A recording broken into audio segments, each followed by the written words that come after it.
Funny you say winging it. I posted something on social media this morning and it was about winging it. I mean, I've been there. I've winged it a lot, but like winging it is very, very shot in the dark. Sometimes it works really good, but most of the time it's like, okay, we're going to have to readjust down the road when we have resources to. Hey, everybody, Cam Hemphill here, your host for the Medical Millionaire podcast. Thank you so much for tuning in. My goal is to give incredible value and insight for practice owners. And this is the last podcast recording of 2025. I have ripped a ton of episodes, and I'm like, you know what? I have one more in me. I'm actually going to publish this. This is going to go live, guys, on the last day of the year.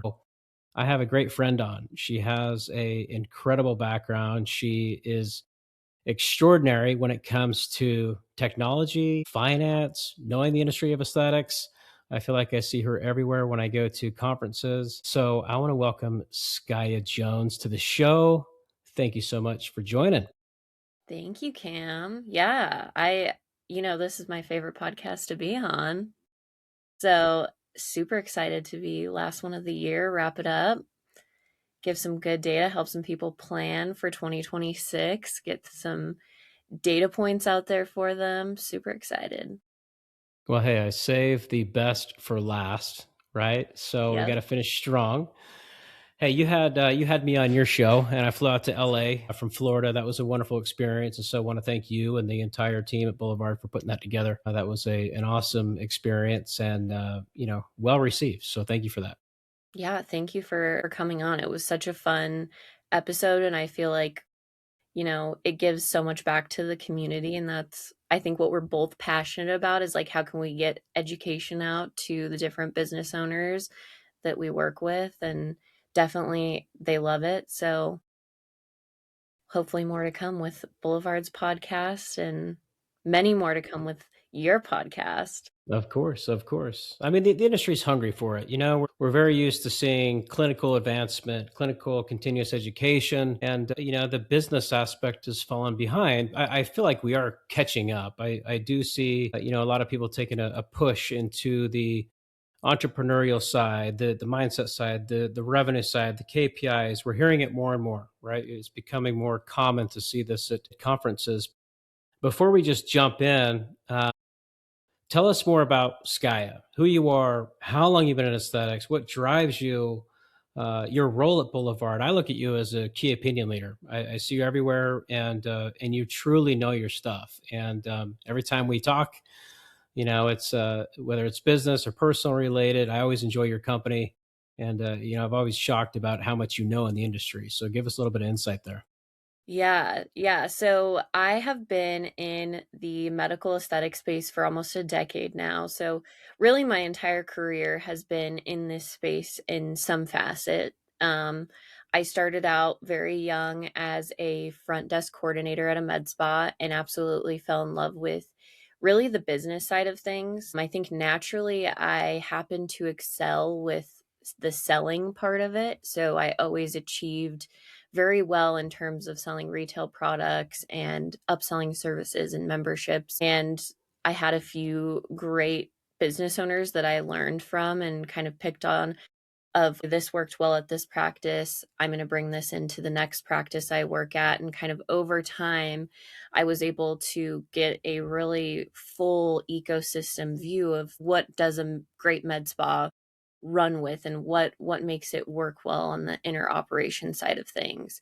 So I really fell in love with that side of it. I remember one of the first books I read when I started working in med spas was Never Split the Difference, and it kind of shaped how I interacted with clients and patients. And for working with providers, they're not very comfortable selling. They don't like that kind of sales tactic approach. They're much more clinical. And so a lot of my career was actually like mentoring providers on how to sell correctly and how to make it feel luxurious and not pushy. And I fell in love with that. Like I love mentoring providers. I love mentoring staff, whether it's front desk or medical assistants. And I love that flowing into a healthy business. You're an entrepreneur. I have such a soft spot for entrepreneurs and small business owners. And helping them see long-term success is really what drives me, and that's kind of how I fell into the role at Boulevard. Is they brought me in as someone of, hey, you know all the aspects of these businesses, and we're going to build and serve this industry, and we want someone who actually knows their shit to help us make it work, rather than having someone who's never even worked in a med spa try and build, reporting or build a checkout process for Botox. It's very hard for an engineer who doesn't know how a unit of Botox works to make it actually translate to the user. And that's what I do today. I mean, you see, we run into each other on the road all the time. Like, my passion really is just helping these business owners be successful. And I see so much potential in this industry that for me, it's kind of a no brainer, is like, it's such a good space to be in. And clinical advancements, yeah, they're super exciting. But for me, it's like, how can we get the business acumen to follow that? Just like you were saying. Hmm. Yeah, well said. And I love hearing that because you had boots on the ground first, right? You're not coming in and saying, "Hey, I have this massive tech background. I'm going to apply tech to medical aesthetics." In fact, it's quite the opposite, where you worked with practices, you saw efficiencies and inefficiencies, what success looks like, what failure looks like, and really being boots on the ground and being a patient coordinator. And so I want to drill into that a little bit because patient coordination can be quite challenging. There's the provider that conducts the treatment, right? Obviously, their area of expertise, their communication with the patient, then in the consultation room or when the door is closed. That's important. That's their time, right? But patient coordination really is about patient experience. I'm working with a group right now and I'm working very close with their patient coordinators. And their patient coordinators, I mean, they're the first ones that, that the patient sees. They're the ones that book the patient or the ones that rebook the patient. They're the ones that talk about the membership program. They talk about the retail products. They talk about the risks, the downsides. Like, it's a very important role.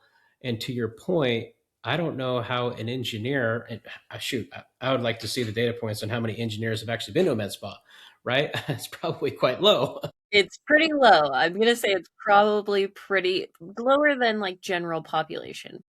Yeah, it's just the personality thing, right? It's maybe more and more that Zoom is kind of taking over our universe, but I think the data is pretty low. And so to have you as a resource for a tech company and help drive the overall growth and the structure and what's important to that type of environment via Boulevard is crucial. It's critical. And I'll just tell you firsthand, you guys have a great product. You guys have a great team, and I think you guys do a wonderful job of listening to your users and your customers. It's a theme that I hear, right? It truly is. It's not me just saying that. I'm not promoting it. It's a theme. Like, hey, they really listen to us. They take action. But I think the only way that they're able to do that is to have people like you, because you can talk from their language perspective and then sit with the engineer and say, this is how it should be.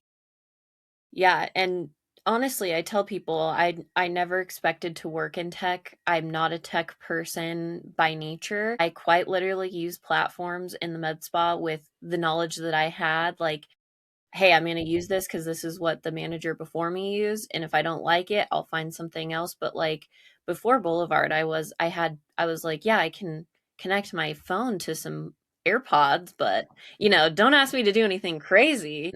I think honestly, I even say it like, user interface is so important to the efficacy of the product, and like intuitiveness is so key that you almost have to have someone that doesn't have a tech background, like utilizing and testing things, and who has been in those shoes. Like, I've sat at the front desk where people are upset because it's taking too long to check somebody out, and you know membership perks aren't showing up. So all those little things that patient coordinators go through every day, you might not think of on the grand scheme of things when you're building something out as a tech, background person. But when I'm like, hey, this is like the worst part of this role, is like when you're trying to check someone out and something isn't populating the way you need it to, it connects those dots. So that's like the emotional fulfillment of what I do, is like, if I can make business owners, patient coordinators, providers' lives easier so they can focus on that client interaction, because that's really what matters. Like, you're way more likely to buy a membership from someone who actually sits down and connects with you on an emotional level and explains the benefits in a way that's applicable to you than someone that's just like, hey, you should get this for 5 seconds while they're checking out. Yeah, you bring up a really good point. Having somebody that touches the software system that's not technical, because that's the audience here, right? Practice owners, whether your injectors, your esthetician, whatever, typically not the most tech savvy individuals, and that's just what it is. It's like they're artists. I consider myself quite tech savvy. I'm a terrible artist.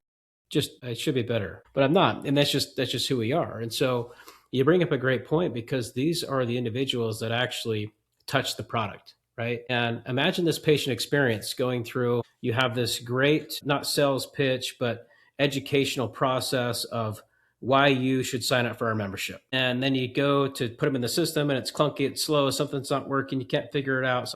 You just kind of broke the entire thing because they're sitting around waiting, right? And that's real, user interface, user experience that truly is real. And you have to have an application that works. It's easy and it's delivers that patient experience that they're looking for. Yeah. And I think that's, one of the often get the question of like, what's the biggest mistake someone can make in, their operations or in the aspects of owning a med spa. And I think really what it boils down to is not auditing every single step of your client experience because you can spend a ton of money on a beautiful website, great marketing is key. The more that you effort that you put into your marketing is generally should have pretty good ROI. But then if your client comes to check in and your front desk isn't able to, understand what that client's there for, see notes about what that client's there for, if there's clunkiness with their paperwork or the check-in process, that's going to ruin that client's experience off the bat and their likelihood of retention goes down so much. So it's like you constantly have to be evaluating, is every step of this journey efficient and automated as possible while still giving that like luxurious client experience that feels really high end. I think it's just key to constantly be evaluating that. It's challenging. It's very challenging. And when you're talking, I'm thinking of apps that I use today. I use certain apps today because they're fundamentally easy to use. They're intuitive. They make my life easier. There's other apps that probably have a tremendous amount of horsepower, right? And I'm like, I can't figure the damn thing out. Cool. It does all these great things and these features. Nope, not interested because it doesn't work like, let's call it an iPhone. I have an iPhone because it's easy. It just works. 100%. I was just going to bring up the whole Android versus iPhone thing. It's so once you are used to Apple products, it's like I don't know how to use I don't even know how to open the camera on an Android. Even, Yeah. being pretty decent with tech, like it's such a different user experience and feels so much more clunky that I think that's like a majority of people use iPhones because of the user experience. So you have to apply that to your client journey and to your patient journey for everything, even buying a membership. Like if I go online and I can't schedule an appointment or buy a membership or a package, like that's kind of pointless. Why have them on your website if someone can't do it easily, right?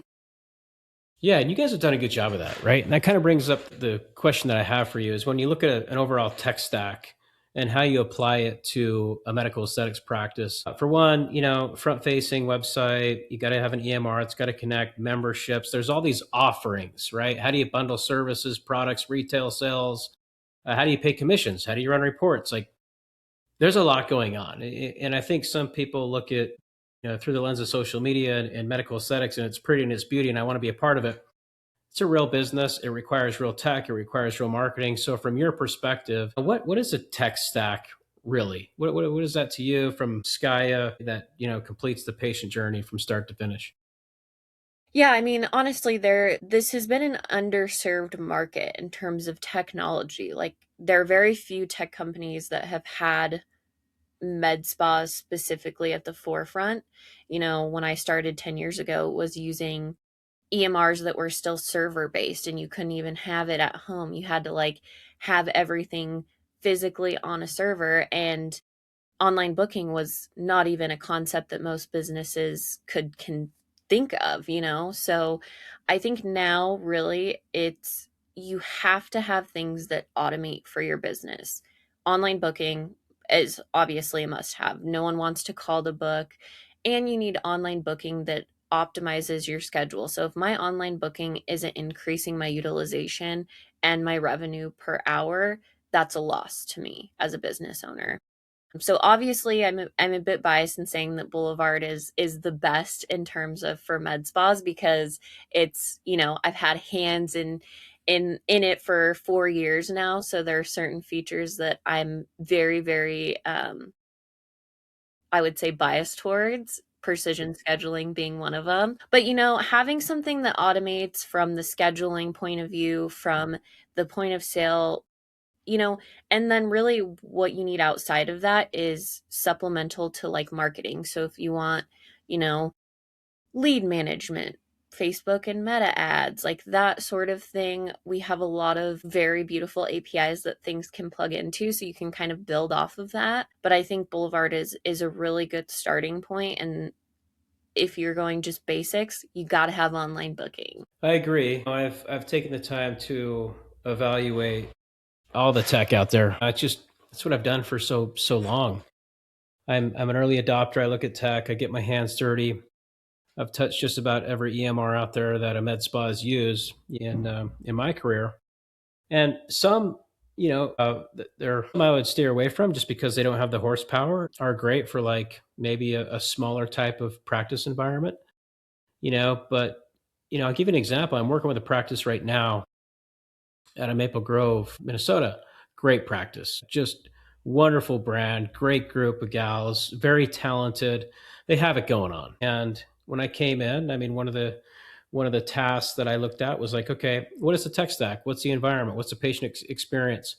Is this the right EMR that we should be using? And I quickly found out it was working. It's working. Like it's fundamentally working, but at the same time, they outgrew this EMR system 2 years ago, and they can continue to make it work. And there's pain points because there's a lot of manual things that have to be done, such as memberships, for example, where credit memos are taking place. And it's a manual process because memberships weren't really put into the framework, and now they're trying to make their way into it. And so they kind of had to hack their way through it or work around.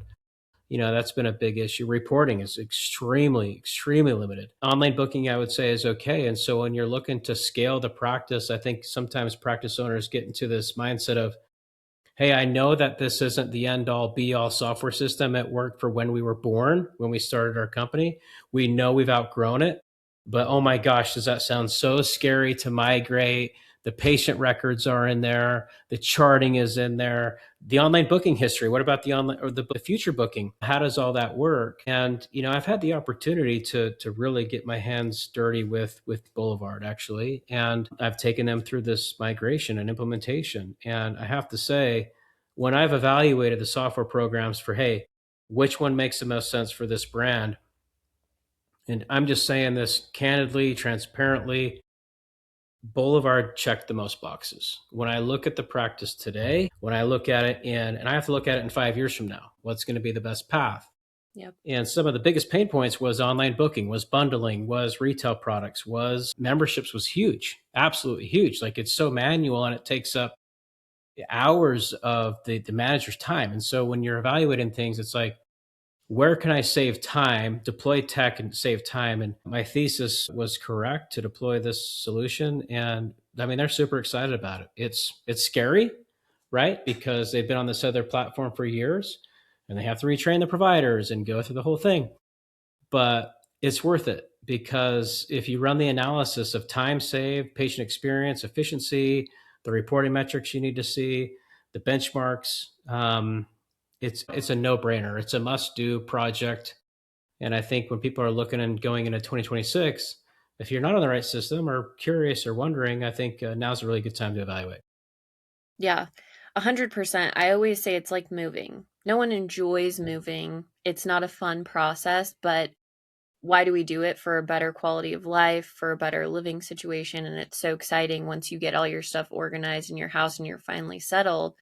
So it's like, how can you make that process as easy as possible and as the least amount of stress? It's like, okay, well, you have a good moving company. So I kind of think of Boulevard as like that moving company slash new house. Like it's going to be work, it's going to be stressful, There are going to be things that you have to train your team on or support your team in learning, but the end goal and the end result is better than where you were. And you have to, like you said, 5-year evaluation. Just staying with a platform because it's what works, it's what you know really limits your capacity for growth. And that's how I look at like utilizing any form of tech or AI. The goal is to alleviate manual tasks, automate as much as possible, and cut your time out of having to do those kind of, you know, monotonous tasks, because time is really the biggest resource that these business owners or these providers have, right? So if your manager's spending 5 hours a week reconciling memberships, like that's 5 hours they could be working with your providers one on one to increase their sales skill or go over metrics or go over how can we get more clients in the door, improve your retention. So it's really about allocating your time correctly to project that growth or to produce that growth. Yeah, exactly. You have to buy your time back, and tech's one way to do it. It's painful at first, but it's worth it in the long run. I look at it in the way of, if you ever find yourself writing the same email over and over again, it's like, you know what, just turn that into a template, hit send, and but some people don't want to take the time to build a template. Yeah, or learn how to build it. So it's like it's out of the comfort zone of them. So it's like, okay, I have to figure out a way to optimize this. And I think that's really efficiency is my like I'm an efficiency gal. Like how can I get from point A to point B as efficiently as possible? I don't want to waste my time. I don't want other people to waste their time.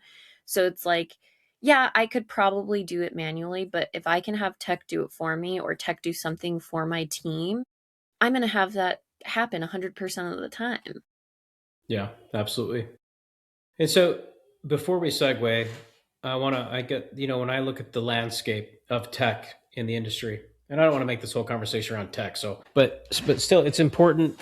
I don't think it's talked about enough. But let's talk about like when practices overbuy tools, because I see this as But yeah, well. but Okay. yeah.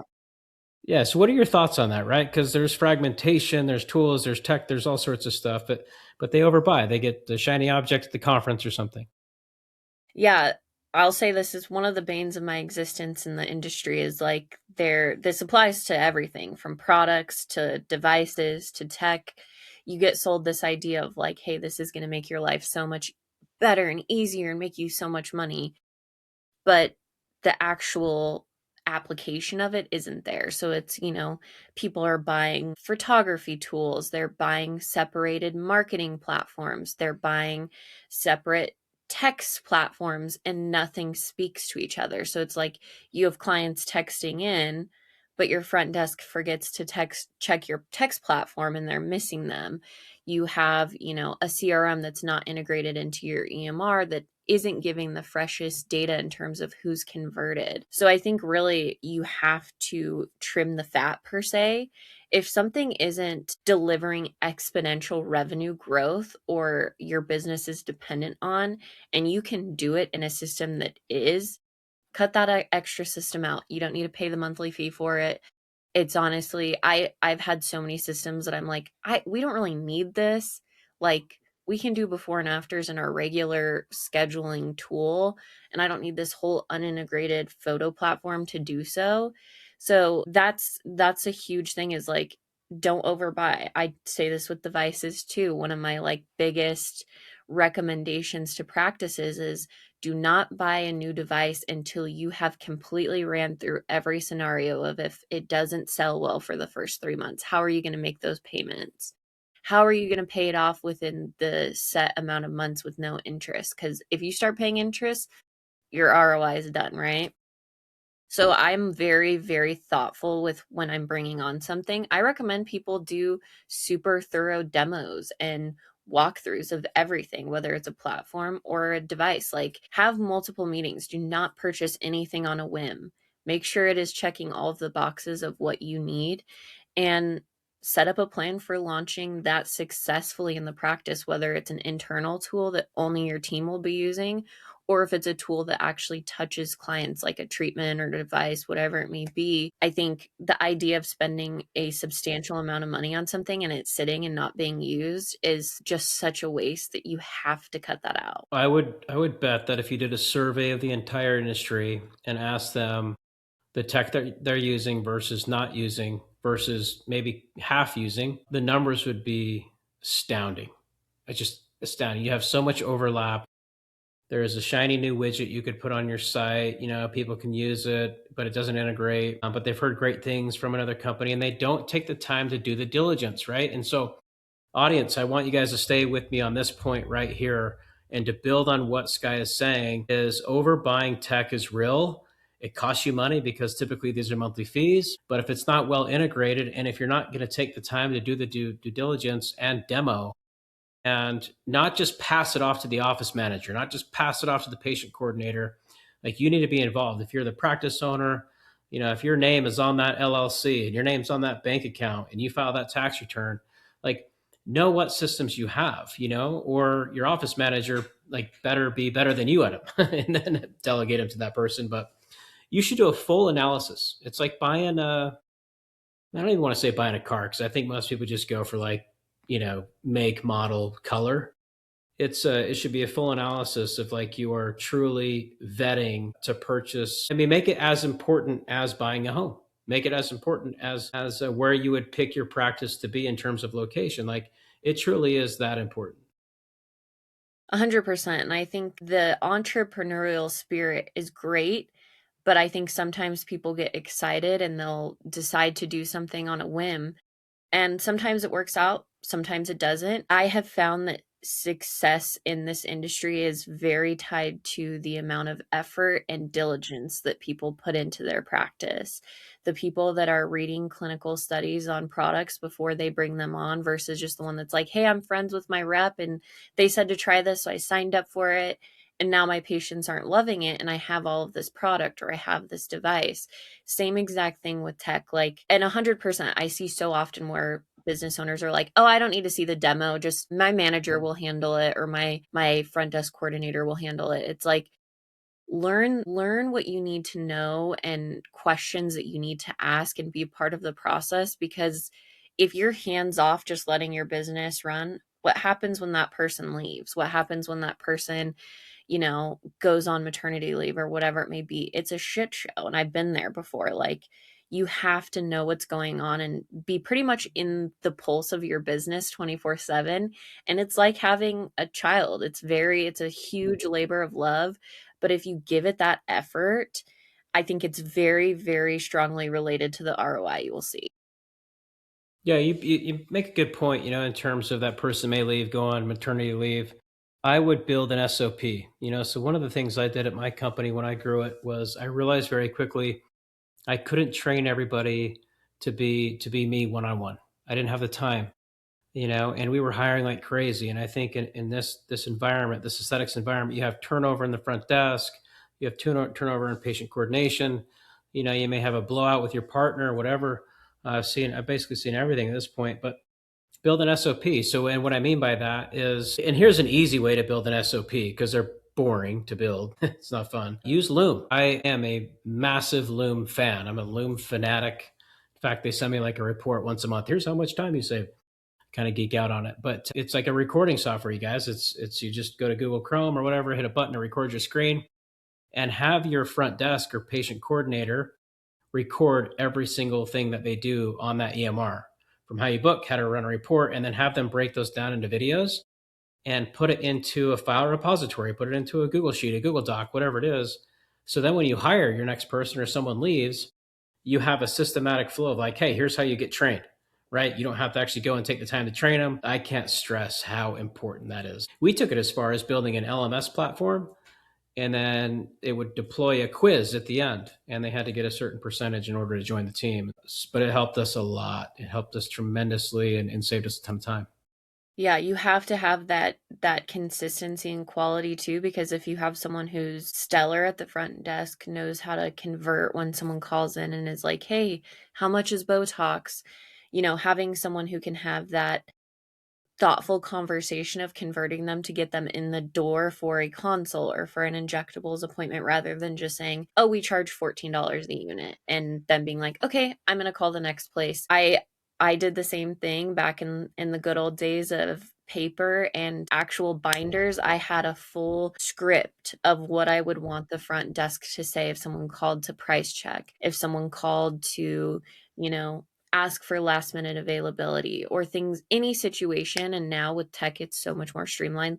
Loom, love it. Utilizing the resources, Boulevard has a full academy of videos, so you don't even have to really make your own videos. You can if you want, but utilizing, the training videos that all of the different partners you work with make, and making sure that your staff is actually watching them, utilizing them, and having a quiz at the end. I always say there's so much value in testing out staff.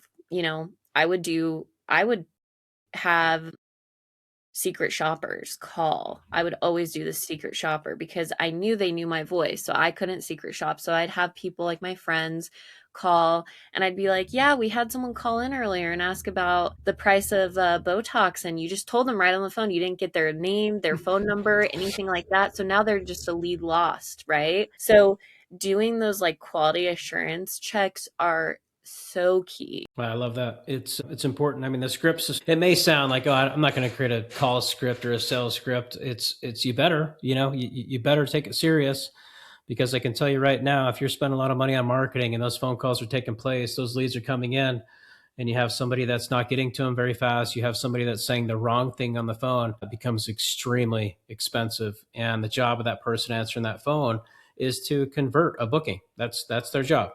Get them in the door, convert. Your job is to show up, do the service, the treatment, and make a patient for life. And so that brings me to the second type of segue that I want to get into, and really the idea of a revenue stack, right? So I want you to do me a favor and just talk to us about revenue stack. What is, when you look at service, when you look at revenue engine, when you look at the menu, break down the revenue stack for us from your perspective.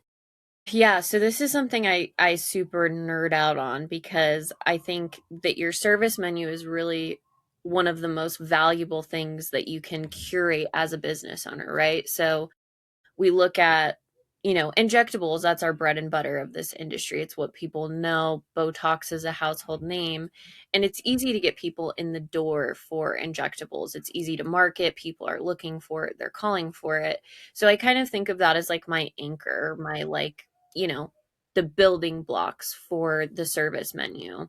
Now, then you start looking at other services that supplement that with higher frequency, more visits. So that could be, your lasers, your microneedlings, even wellness services like IVs, peptides, whatever that may be. And then you kind of have to create what an ecosystem of all of those services together and build up your retention through memberships and packages. So we're kind of moving away in the industry from this idea of just get as many Botox appointments as you can on the books, and really using that as, I call it like a gateway drug. I don't know if that's the best terminology for it, but it's like once you I try guess you. Botox, you're like, all right, this is cool as a consumer. I love the results. But what else can I do, not only for like aesthetic services, but wellness? We know that people who purchase injectables are very likely to spend on their health and their wellness. So they're willing to invest in peptides, IV therapy, red light therapy, whatever it may be. And all of those kind of culminate or combine, whatever the fancy word is for that, and create this ecosystem of a community that your buyer or your client wants to be a part of. And they're buying into a membership, they're buying retail products, and all of those are kind of feeding into your revenue stream. So I think that really now in the industry, we're looking at it more as a holistic, like almost as whole body wellness, right? We have to have more than just the Botox or just the injectables.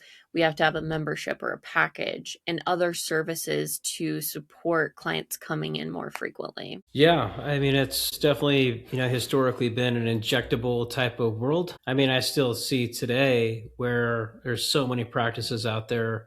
The majority of their sales is Botox and filler, right? Or injectables and filler. And look, that's okay. It's what it is, and it's what people reach out for, and it's what we market for. And it's front facing beauty. It's easy to see. It's easy to see the transformation. It's quick. but it also carries a margin, and if you're not getting, perks from your suppliers, like those margins can be pretty high. And if that's what we're selling the most of, we're truly are missing out on high margin opportunity. Some of the lasers you see out there, the CO2 lasers, I mean, these things can produce a wonderful result, and it gets your patient more integrated into the practice. And that's what I like see providers struggle with is that whole thought of, hey, I'm calling, hey, what do you charge for Botox? I got a party coming up, whatever it is. And they don't get them into this treatment plan, this entire environment. Like, why do you want Botox? Like, what's the point of you coming in today? Is it really for the party, or like, let's look at this long term? Because I can fix you now and you'll be good to go in a couple of weeks for your event or whatever. But like, you're going to continue to age, and even me as a patient, I'm a patient. I've been to tons of practices. It may not look like that, but I have. And I'm shocked by just the provider not educating me. I am desperate for education as a patient, desperate, and I'm in the industry. And that's all of the consumers in our industry are desperate for that knowledge because it is such a new industry. Like most, I would say the general population doesn't actually understand the mechanism of how Botox works or why they're getting it. So completely what you're saying, it resonates with me so much because providers have to have that educational approach, but also, hey, if you're in your late, fees and you have sun damage and you're coming in for Botox, as a provider, I should have the forethought of, okay, I'm going to recommend, some BBL or IPL treatments for your sunspots, and I'm going to recommend a home regimen of products to ensure that result. I always tell this story, but when I first started in med spas, I was young and was interested in, seeing how I could make money through commission and product sales. And one of the ways that I did really well in product sales was I found the most expensive product that we sold and with the highest profit margin. So I knew my commission. It was basically what singular product can I sell that I'll make the best commission off of. And it was an anti aging pillow. And I remembered no one else in the practice could sell it very well. It was expensive. It wasn't that exciting like a pillow. Okay, it's not that cool. But I remember I figured out that if I could be in the room with the patient while they were getting injectables as a medical assistant or assisting injectors, I could sell that pillow. Because if you're going to spend $1,400 on filler, and I say, one of the biggest and like most common ways of aging is the way we sleep, and I explain the science behind sleep lines and, what damage that causes to the face, and ultimately the filler that you're spending a lot of money on, they're going to pay $300 to get that pillow. And it's providing them with that insurance on the services they just invested in. So I find that the holistic approach just works so much better, and not even just from the sales aspect of it, but for the patient result of it. I don't want to recommend something that a patient doesn't need. Like I never want someone to buy something just to buy it, but how can we get them to their desired result as efficiently as possible? Yeah, that's what we want, right? We're buying the outcome, we're buying the experience, we're buying the transformation, we're buying the 20-year-old pill. If I could take it again, I would, and that's truly what we want is we want to feel younger, look younger. And if you're going to half-ass it, no offense, like literally no offense, but if you're going to half-ass it because you are not confident enough to ask questions, go deeper, touch on the emotional aspect of what's happening in my life, then that's on you. And it's unfortunate because I think it's looked at through like this. I'm not a salesperson. I'm a provider. I have a golden star, And look, I get it. Lots of education. You guys know if you tune in, I have so much respect for practice owners, injectors, so much respect. In fact, I think you have one of the coolest jobs ever. Uh, but at the same time, we do have to up our game in terms of asking questions, getting to that root cause, and putting them on this journey because it increases patient frequency. It helps with outcomes. You're going to get more referrals. They're actually going to get the damn result they're looking for. And in this day and age, I see it. It's all over social. It's talked about at parties. Christmas just took place. New Year's, like this whole holiday break. The conversation is real about peptides, wellness, GLP-1s, injectables. It's come up in my household several times just in the past few days. And it's real and we're all talking about it. And I truly would challenge the providers to just in 2026 ask more questions, touch the emotional aspect of the patient, figure out what they're really looking for. And you're going to see revenue results for it, which is great. And you're also going to get a happier patient.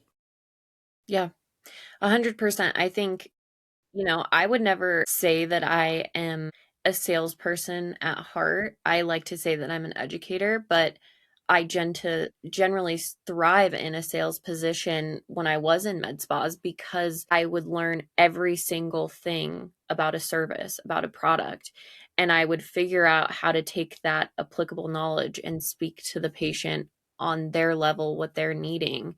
So 100% agree. I think if you are a provider or even a front desk staff, patient coordinator, whatever it may be, and you don't feel comfortable with upsells or asking for the sale, like simply asking someone to buy something expensive can be uncomfortable if you pose it that way. I would definitely recommend reading books like Never Split the Difference. I think his name's Chris Voss. I'm not sure, I can't remember, but there's so many different books, there's so many different podcasts. I mean, Terry Ross, if you can do it, Terry Ross is one of the best in terms of sales training, but really seeing how you can start to implement that without feeling salesy is such a key to success. Yeah, no, it's a great book. I have heard of the book and I have not read it, but it's about negotiation, right? And it's on the whole entire theme of negotiation. Is that right? Yeah, so he was an FBI negotiator, and it's basically like a lot of salespeople will read it. I think an Allergan sales rep was the one who recommended it to me.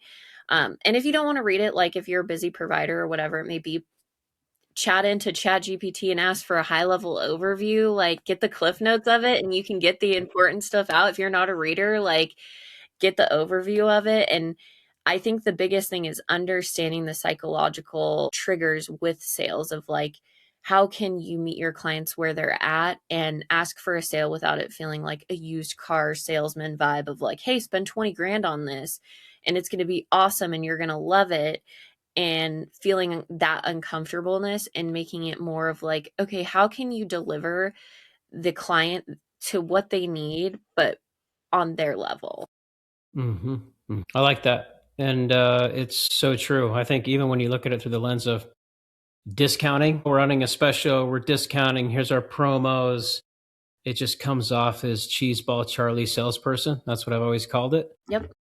But if it's delivered through value and expertise, and you know your value and expertise, and you have the before and afters and the track record, the social proof, the reviews, like, we want it. We want to go with the trusted provider that's going to deliver a result. So I know you're super busy, and I'll let you go here in a second. But going into 2026, what is your tech stack blueprint to run a medical aesthetics practice, and not by tech name, just by feature? What is give me like 5 to 10 must haves if I'm a practice owner to run my practice efficiently?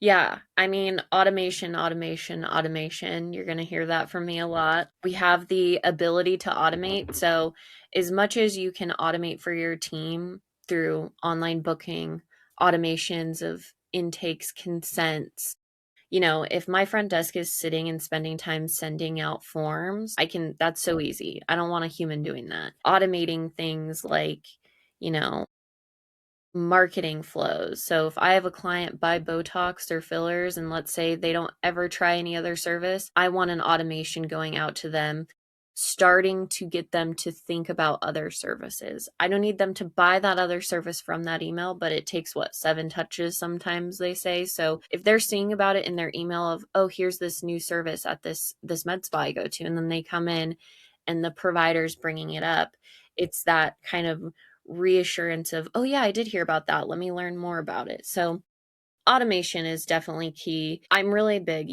how I get with data and reporting, but if your system does not give you easy to understand reliable data and reports, you are going to be at a loss. If you cannot tell me what your provider's utilization is with one click, or you can't tell me what your average service or retail sale is quickly and easily, it's just such a hard way to run a business. Like, if you don't know your numbers, it's almost impossible to have long-term success. You can have short success where you're just winging it and you're like, this is awesome. My bank account looks good for the business. Let's just keep rolling with it. But it's like, that's not going to last in 5 years. It's funny you say winging it. I posted something on social media this morning and it was about winging it.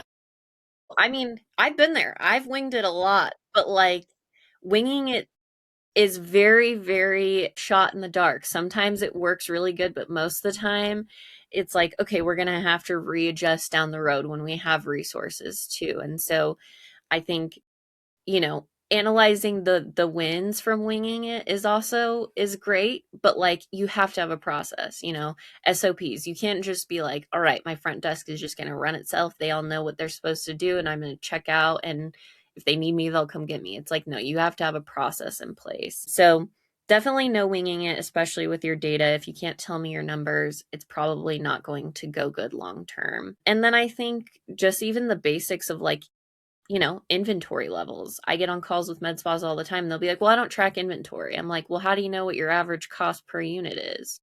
Well, I don't know. I'm like, well, how do you know if, your is something as simple as, is your providers reconstituting your Botox correctly? A tiny molecule difference in the reconstitution process can lead to such an underage in your actual production or your profit, because you're basically under diluting your product, giving your client stronger Botox, but you're also then losing on your end of things as the business. So really making sure you're just keeping track of things, I think, in the system and not relying on just manual guesswork is my biggest takeaway.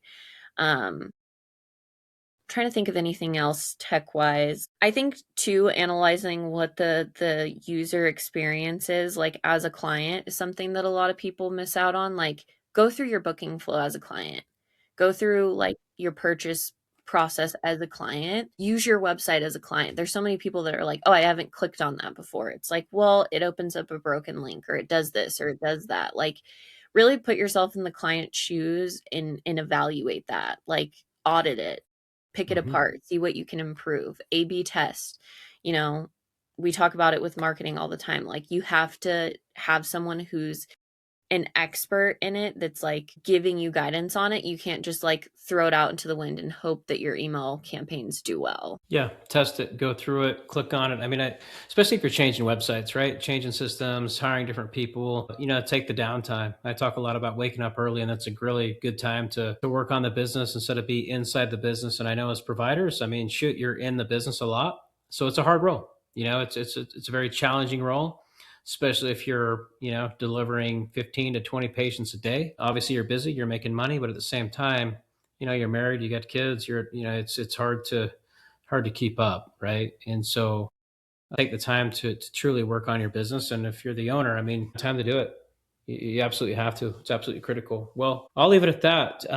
Skye, thank you so much for joining. For the audience, if they want to follow you, connect with you, learn about you, where's the best place for them to go? Yeah, LinkedIn is a great option. Skya Jones. Also, Boulevard has a website, joinblvd.com. We'll have a link. I'll send a link over to Cam. But yeah, feel free to reach out to me on LinkedIn. Happy to help with any aspect of med spa realm, whether it's tech, whether it's operations. So hit me up on there if you have any questions. Yeah, and I think I have a link that your team may have sent over. I think there may be a discount on it or something if they sign up for Boulevard. Not that this conversation isn't like a pitch about Boulevard. It's just if you guys are interested, there's a link, and I think they have an offering this time of year. I don't know exactly what it is, but you might as well use a link to see if there's an opportunity there for you. Well, thank you so much for joining. I love having you on. I love the conversation. Your name is amazing, Skya Jones. I mean, she should be like an actress. Thank you. As always, Dave podcast listener, loyal listener here. And Cam, you're awesome as always. Love seeing you at all of the shows and being able to work with you on stuff. It's always just such a pleasure. Thank you so much. That means a lot. I really appreciate it. Okay, guys, there you have it. I'll leave it at that. Until next time, happy injecting.